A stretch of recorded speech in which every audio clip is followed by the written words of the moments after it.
기도하겠습니다. 하나님 아버지 감사합니다. 자격 없는 저희들을 사랑하셔서 주의 보호 가운데 살게 하심을 감사드립니다. 이 하루도 주님과 동행하며 진리의 길을 걸어가게 하여 주옵소서. 주의 뜻을 이루는 기쁨을 누릴 수 있는 복된 하루가 되게 하옵소서. 걸어가신 예수님 이름으로 기도드립니다. 아멘. 찬송가 202장입니다. 통일 찬송가는 241장입니다. 찬송가 202장입니다.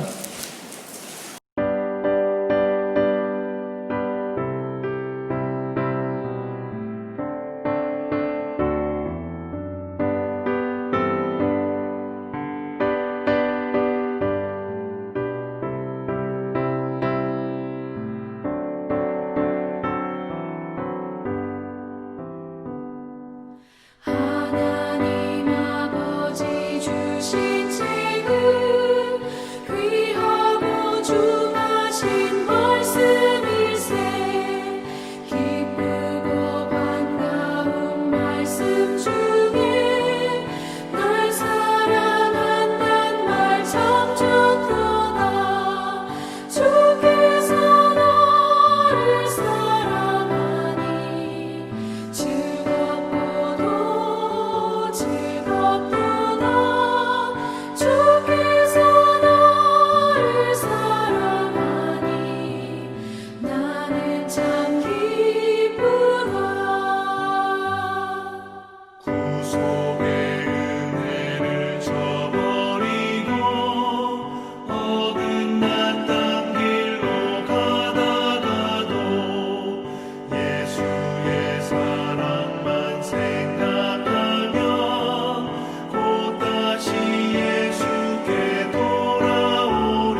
사무엘상 28장 1절부터 7절 말씀입니다. 사무엘상 28장 1절부터 7절 말씀입니다. 28장 전체가 본문인데 1절부터 7절까지만 교독하도록 하겠습니다. 사무엘상 28장 1절부터 7절 말씀입니다. 찾으셨으면 교독하겠습니다. 그때 블레셋 사람들이 이스라엘과 싸우려고 군대를 모집한지라 아기스가 다윗에게 이르되 너는 밝히알라 나와 내 사람들이 나와 함께 나가서 군대에 참가할 것이니라.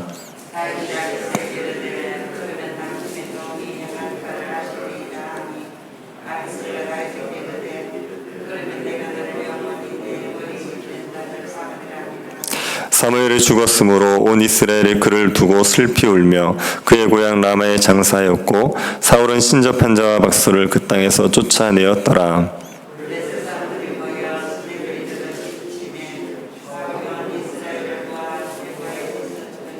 사울의 블레셋 사람들의 군대를 보고 두려워서 그의 마음이 크게 떨린지라.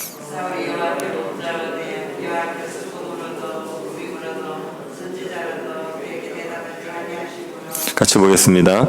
사울이 그의 신하들에게 이르되 나를 위하여 신접한 여인을 찾으라. 내가 그리로 가서 그에게 물으리라 하니 그의 신하들이 그에게 이르되 보소서 엔돌에 신접한 여인이 있나이다. 아멘. 우리가 신앙생활을 하다가 보면 어긋난 딴 길로 갈 때가 있습니다. 하나님의 말씀을 벗어나 내 생각대로 살 때가 있습니다. 하나님의 말씀을 따르자니 그 길이 험해 보여서 내 생각을 따라 편한 길을 택하는 겁니다. 그런데 말씀의 길에서 벗어나면 당장은 편해 보이지만 그 끝에는 사망이 있습니다. 말씀에서 벗어난 길은 결코 편한 길이 아니라 험난한 가시밭길입니다. 다윗과 사울의 삶에서 이것을 볼 수가 있습니다. 다윗은 이스라엘 땅에 있다가는 사울에게 잡힐 것 같아서 블레셋 땅으로 갔습니다. 블레셋 땅으로 갈 때 다윗은 하나님께 묻지 않습니다. 자기 생각대로 블레셋 땅으로 간 겁니다. 하나님은 다윗을 이스라엘 왕으로 세우셨습니다. 그러니 다윗은 이스라엘 땅에 있어야 합니다. 다윗의 도피 초기에 다윗이 이스라엘을 벗어났을 때 갓 선지자는 다윗에게 유다 땅으로 돌아가라고 했습니다. 하나님께서는 다윗이 이스라엘 땅에 있기를 원하셨습니다. 그런데 다윗은 자신의 생각대로 블레셋으로 도망을 갔습니다. 다윗은 블레셋 땅에서 안전할 것이라고 생각했지만 다윗에게 위기가 찾아옵니다. 블레셋 사람들이 이스라엘과 전쟁을 하기 위해 전쟁을 일으킨 것입니다. 아기스는 이 싸움에 다윗이 참전할 것을 요청했습니다. 너는 밝히알라 너와 내 사람들이 나와 함께 가서 군대에 참가할 것이니라. 다윗이 블레셋의 편에 서서 이스라엘과 전쟁을 한다는 건 말이 안 되는 일입니다. 만약에 다윗이 블레셋의 편에 서서 이스라엘과 전쟁을 하면 다윗은 이스라엘의 왕이 될 수가 없습니다.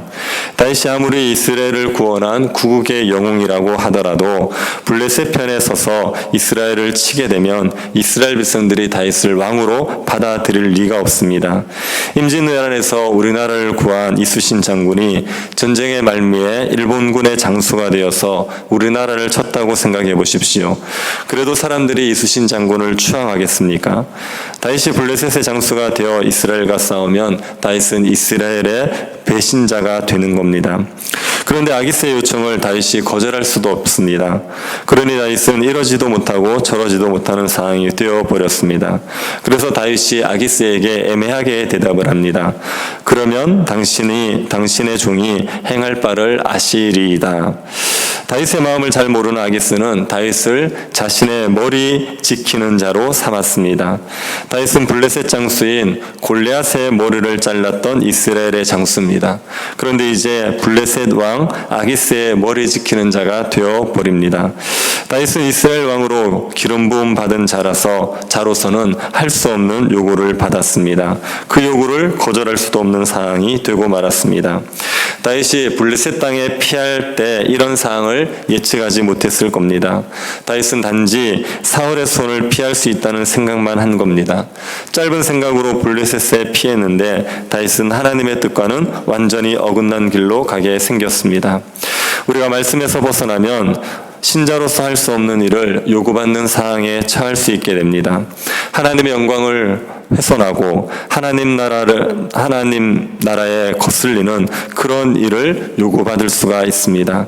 의의 길을 걸어갔다면 당당하게 거절할 수 있을 텐데 어긋난 길을 걸어감으로 거절도 할 수 없는 상황에 처하게 됩니다. 예를 들어 직장을 구하는데 직장이 잘 구해지지 않습니다. 그런데 신자로서 일하기 적합하지 않은 직장에 자리가 났습니다. 당장 먹고 살기 힘들다고 직장에 들어갈 수 있습니다. 신자에게는 적합하지 않는 곳이라는 것을 알면서도 당장 먹고 살기 위해 취직을 할 수 있죠. 그런데 발을 담그고 나면 신자로서 할 수 없는 일을 요구받을 수 있습니다. 그 요구를 거절할 수 없는 상황에 처하게 되는 겁니다. 당장 편하기 위해서 말씀에 벗어나면 얼마 가지 않아 고통스러운 상황에 처하게 됩니다. 그러니 말씀을 따르는 것이 지혜롭습니다. 우리는 한 치 앞을 모르는 사람들입니다. 한 치 앞을 모르는 우리들의 지혜를 의지하지 말고 하나님의 말씀을 따르는 게 지혜로운 겁니다. 신자로서 가지 말아야 될 길은 아예 가지 말아야 됩니다. 다윗은 하나님의 말씀에서 벗어남으로 위기에 처했죠. 이 다윗보다 더한 위기를 만난 사람이 사울입니다. 사울은 블레셋의 침략을 받게 되었습니다. 블레셋과의 전면전이 벌어지게 되었습니다. 사울의 마음에는 두려움이 가득했습니다. 두려움으로 말미암아 죽을 지경이 되었습니다. 사울이 이 두려움을 떨치기 위해서 하나님께 묻습니다. 이 전쟁의 위기에 어떻게 해야 할지를 하나님께 묻습니다. 그런데 하나님이 대답을 안 해주십니다. 꿈으로도 우림으로도 선지자로도 대답을 하지 않습니다. 보통 하나님께서 꿈이나 아니면 제사장의 그 판결 흉패 안에 있는 우림으로나 아니면 선지자를 통해서 대답해 주시는데 사울이 아무리 물어도 하나님이 대답을 안 해주십니다. 하나님께서 사울에게 침묵하시는 이유는 분명하지요. 사울이 하나님의 말씀을 버렸기 때문입니다. 사울은 자기의 왕권을 지키겠다고 죄 없는 다윗을 지금 죽이려고 하고 있습니다. 하나님께서 다윗을 왕으로 세우셨다는 것을 알면서도 다윗을 죽이려고 하고 있습니다. 하나님께서 사울을 떠나셨기 때문에 사울은 하나님 앞에서 버림받은 자입니다. 그러니 왕자를 내려놓고 다윗에게 왕자를 넘겨주면 됩니다. 사울은 그것을 알면서도 끝까지 하나님을 대적하고 거스리고 있습니다. 이런 사울의 기도를 하나님이 들으시겠습니까? 사울의 기도에 침묵하시는 것은 너무나 당연한 겁니다. 사울이 하나님의 말씀을 버림으로 말미암아 위기의 순간에 하나님께 부르짖어도 하나님이 듣지 않는 그 고통에 처하게 되었습니다. 사람이 하나님의 말씀을 버리면 위기의 순간에 하나님께 부르짖어도 응답이 되지 않습니다. 평안할 때는 말씀을 버린 자나 말씀을 따르는 자나 별 차이가 없어 보이죠. 하지만 위기의 순간에 되면 분명히 차이가 납니다. 하나님의 말씀을 버린 자는 하나님께 부르짖어도 응답을 받지 못해서 두려움에 짓눌려 죽을 것 같습니다. 하지만 하나님의 말씀을 따르는 자는 위기의 순간에 하나님께 부르짖을 수 있고 하나님의 응답을 받을 수 있습니다. 그래서 위기의 순간에도 평안함을 누릴 수 있는 것이 하나님의 말씀을 따르는 자들의 복이지요. 사울은 말씀을 버림으로 위기의 순간에 하나님의 도움을 받지를 못했습니다. 이 사울이 어떻게 합니까? 엔돌의 신접한 여인을 찾아갑니다. 사울은 이전에 신접한 자와 박수를 쫓아낸 적이 있습니다. 율법을 따라서 이방신을 섬기는 자들을 쫓아냈습니다. 그런데 사울이 다급해지자 자신이 쫓아냈던 신접한 자를 찾아갑니다. 밤에 변장을 하고 찾아갔습니다. 그리고 자신을 위해서 신접한 술법을 사용해 달라고 말합니다. 신접한 여인이 자신이 신접한 술법을 쓰면 사울이 자신을 죽일 것이라고 했습니다. 나에게 술법을 써달라고 하는 것은 사울이 나를 죽일 빌미를 주는 것이라고 거절을 합니다. 그러자 사울은 하나님의 이름으로 맹세하면서 이 일로 벌을 당하지 않게 해주겠다고 약속을 하죠. 신접한 자의 도움을 받기 위해서 하나님의 이름까지 들먹이고 있는 겁니다. 이 사울에게서는 신실함을 찾아볼 수가 없습니다. 사울은 상황에 따라서 이랬다 저랬다 하는 사람입니다. 자기에게 유익이 되면 말씀을 지키겠다고 하고 자기에게 유익이 안 되면 말씀을 안 지키는 사람이죠. 하나님의 말씀을 자기 편의에 따라서 지켰다 말았다 하는 사람입니다. 이 사울이 신접한 여인에게 사무엘을 불러 올려달라고 말합니다. 여인이 사무엘을 불러올리고 나서 여인은 자신을 찾아온 사람이 사울인 줄을 알게 되죠. 여인은 무서워하지만 사울은 자신이 여인을 해치지 않을 것이라고 말하면서 안심을 시킵니다. 사울이 그 여인에게 무엇을 보느냐고 묻습니다. 여인은 한 노인이 겉옷을 입고 서 있는 모습을 본다, 이렇게 말하죠. 사울은 그 영이 사무엘의 영이라고 생각했습니다. 그래서 엎드려 절합니다. 여인이 불러올린 그 영이 사울에게 말을 합니다. 네가 어찌하여 나를 불러올려서 나를 성가시게 하느냐. 사울은 자신이 사무엘을 찾은 이유를 말하죠. 나는 심히 다급하니이다. 블레셋 사람들이 나를 향하여 군대를 일으켰고 하나님은 나를 떠나서 다시는 선지자로도 꿈으로도 내게 대답하지 아니하시기로 내가 행할 일을 알아보려고 당신을 불러올렸나이다. 사울은 자신이 다급해서 사무엘을 찾은 거라고 말했습니다. 블레셋 군대는 쳐들어오는데 하나님은 자신에게 아무 대답을 해주지 않으시니 어떻게 해야 될지 알고 싶어서 사무엘을 불러 올렸다고 말했습니다. 사울은 어떻게든 하나님의 은혜를 얻고 싶은 겁니다. 이 위기의 순간에 하나님의 도움을 받고 싶었습니다. 하지만 하나님의 도움을 받고 싶어도 하나님이 침묵하시니 신접한 여인을 통해서 하나님의 사람 사무엘의 도움을 받으려고 한 것입니다. 하지만 여인이 불러 올린 그 영은 사울을 돕지 않습니다. 그 영은 사울을 절망하게 합니다. 하나님이 너를 떠나셨다. 너의 나라를 떼어 너의 이웃 다윗에게 줄 것이다. 네가 아말렉을 진멸하라는 말씀에 순종하지 않으므로 하나님이 너를 버리셨다. 너와 내 아들은 내일 블레셋 사람의 손에 죽을 것이다.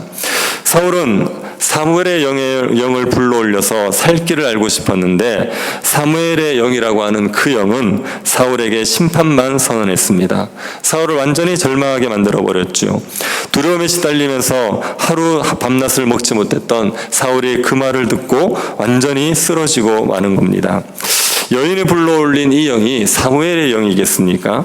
이 영은 사무엘의 영이 아닙니다. 이건 사탄의 영입니다. 이 사탄의 말은 구구절절 맞는 말입니다. 하지만 그 말에는 소망이 없습니다. 그 절망에서 벗어나게 할 소망이 없습니다. 낙심하여 쓰러져 죽게 할 뿐입니다. 하나님이 주시는 말씀에는 책망이 있겠지만 하나님이 주시는 말씀에는 소망이 있는 법입니다. 정말 절망 가운데서도 회개하면 살아날 수 있다는 것을 알려주는 게 하나님의 말씀입니다. 그런데 아무런 소망 없이 절망하게 하는 것은 하나님의 영이 아니지요. 사탄의 영입니다. 사탄의 영의 말을 듣고 사탄은 절망하고 말았습니다. 그리고 쓰러진 사울을 엔돌의 신접한 여인이 돌보지요. 자신이 왕의 말을 듣고 생명을 아끼지 않고 순종했으니 왕도 자신의 말을 들어달라고 말합니다. 자신이 떡을 조금 대접할 때니 먹고 기력을 회복해 가라는 겁니다. 사울이 그 여인의 말을 거절했지만 신하와 여인의 강권으로 여인의 말을 듣습니다. 여인이 사울을 위해서 살찐 송아지를 잡고 가루로 무교병을 만들었습니다. 사울은 여인이 만들어준 음식을 먹고 기력을 회복해서 갔습니다. 사울은 하나님의 도움을 받지 못했습니다. 사울은 신접한 여인의 도움을 받아서 기력을 회복해야 됐습니다. 하나님께서 세우신 왕으로 백성을 돌보고 이끌어야 될 사울이 자신이 쫓아냈던 신접한 여인의 도움을 받고 겨우 기력을 회복하는 지경에 이르게 된 거죠. 하나님의 말씀을 버린 사울은 전혀 왕답지 않은 모습입니다. 이스라엘 왕으로서 하나님이 세우신 왕으로서의 위엄을 다 잃어버리고 말았습니다. 하나님의 말씀을 버리고 신자다운 삶을 살아갈 수 있는 방법은 없습니다. 하나님의 말씀을 버리면 신자는 세상을 돕고 이끌어가기는커녕 세상의 도움을 받으면서 겨우 기력을 회복하는 수준밖에 되지를 못합니다.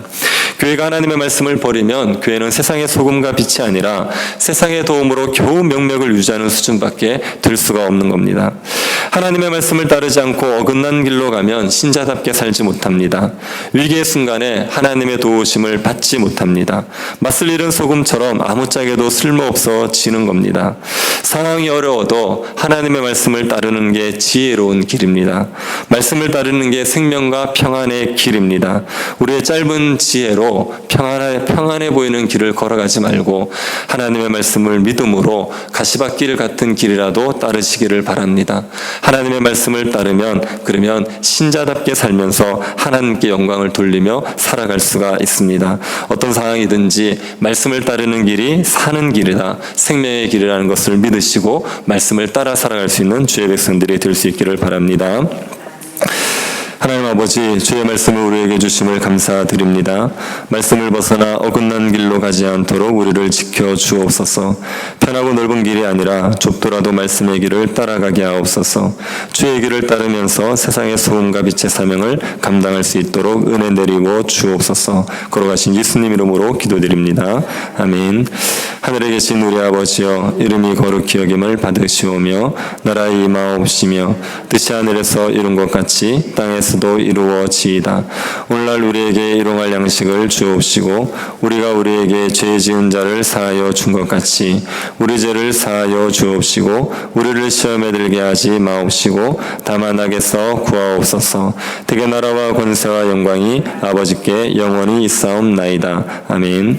교회가 예배와 양육과 선교의 사명을 힘쓸 수 있도록 기도해 주시고 예배당 이전의 문제를 순탄하게 이끌어 주시도록 또 한 해를 잘 마무리하고 새해를 잘 준비할 수 있도록 기도해 주시고 개인적으로 기도하시기 바랍니다.